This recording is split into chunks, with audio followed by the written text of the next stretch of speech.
कोल्हापुरातील शाहू स्मारक भवन इथं मराठा महासंघ युवा आघाडीतर्फे मेळावा आयोजित करण्यात आला होता।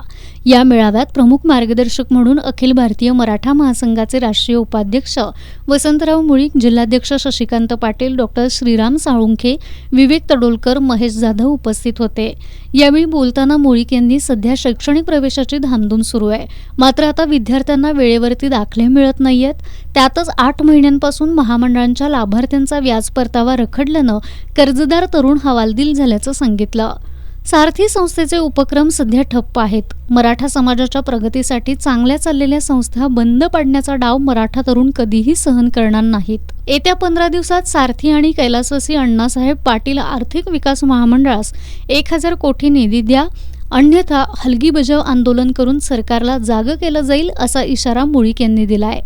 यावेळी सतेज पाटील आणि विवेक तडोलकर या तरुणांनी आपल्या तीव्र भावना व्यक्त केल्या।